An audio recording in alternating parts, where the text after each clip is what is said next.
Now the Hyper Editor is this very special MIDI editor. We've looked at the score editor, event list editor, and piano roll editor. And the Hyper Editor is the last place where we can view and edit MIDI data. And it's got a very special function. I will create a transitional effect in this area here, and we can demonstrate how it works when we're working with MIDI note events. So we're going to start by adding a new track, and we'll create like a quick snare roll using the Hyper Editor, which specializes in working on a rhythmical grid. We can create an empty region, and we'll just pencil in some events manually and work with this editor.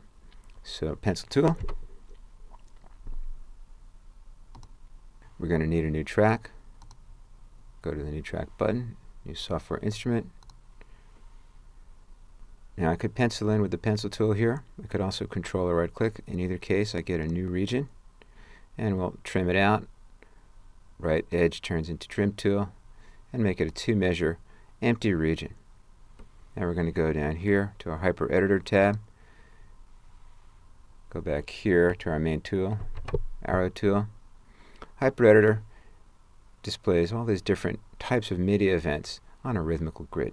So I'm going to make some room to see what's going on here by closing that. We're going to work with note events in the Hyper Editor. Click over here to make it active. Here's the inspector for the Hyper Editor. We can work in the Hyper Editor with one of the 2 presets found in the inspector, either for working with MIDI controllers on a rhythmical grid, or with a general MIDI drum kit, which gives us a grid for every single note event in a GM drum kit. That could work pretty good. Let me show you a shortcut to get going really quickly.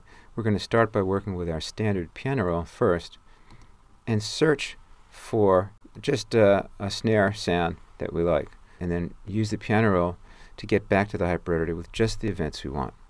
I'm going to go to the inspector for this instrument track and open up the library. And we can go through this library and audition different kits and sounds that will load up on the channel strip with their effects associated with them. So we're looking for drum kits. Let's go to drums and percussion, electronic drum kits. We'll select each of these while we audition some snare sounds on my MIDI keyboard. So I've got my MIDI keyboard right next to me here. Go down an octave.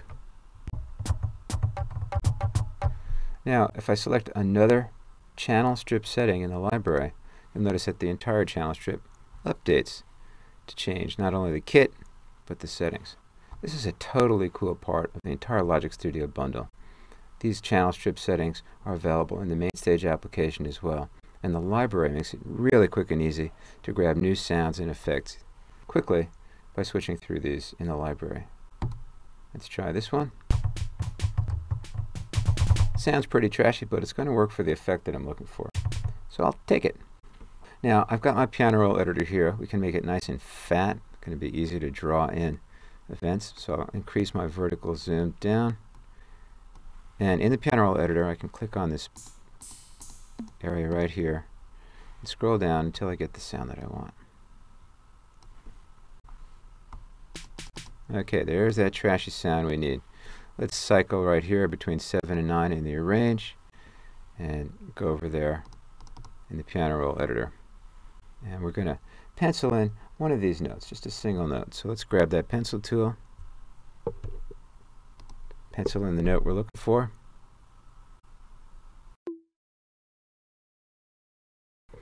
Get back to our pointer tool and just drag it till we get the note we want.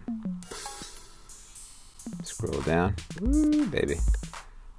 Okay, so there's the note that we're looking for. We'll just use that to get going in the Hyper Editor. So I've penciled in a note that I'm interested in. We'll just use a single note for this example. And make sure that that note is selected. I've got the snare note E1 selected. And back in the Hyper Editor, we're going to go to the local menu and create a new set from the selected events. So I have a new set right here.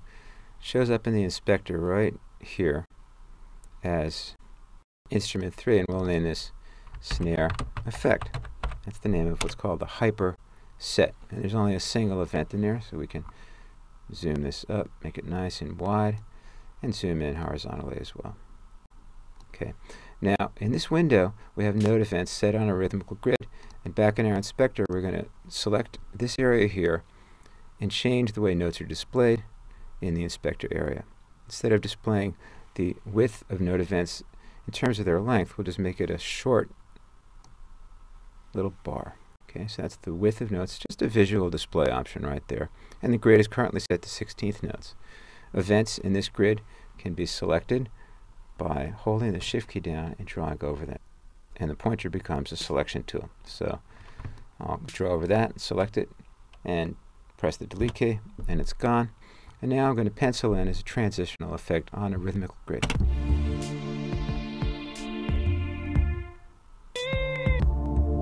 So we want to have a nice 64th note run going up. No problem. Change that grid to 64th notes. Grab your pencil tool, and we'll just go. And the hyper editor will automatically pencil in note events on a 64th note grid. If you need to edit that, you go back to your arrow tool, and then the notes' velocities can be edited.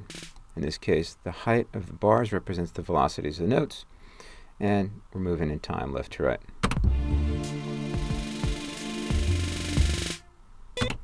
Okay, we'll make it sound better in a minute. Now, we want to refine that by having kind of a drop-off or tail-off of the effect, but maybe not with 64th notes. How cool is this? 48th notes, kind of a weird triplet feel. Who can play that? Not me, but I can sure draw it in. So I'm going to drop off 48th notes. Woo, down we go.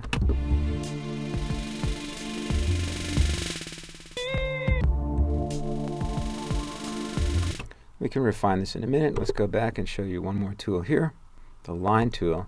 If you like straight lines, you can grab the line tool, click and drag, and click again to release.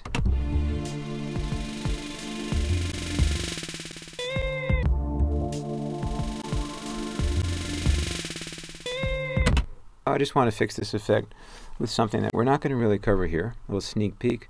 I'm going to go back to my track in the Arrange, and name the channel Snare Effect in the track parameter area, and in the channel strip setting, let's make the sampler respond to those velocities. So I've double-clicked on my instrument, and just to give you a little sneak peek, right over here is the way that the sound builds in volume, and we'll take the amplitude envelope, the attack time, and just soften it up at lower velocities a little bit.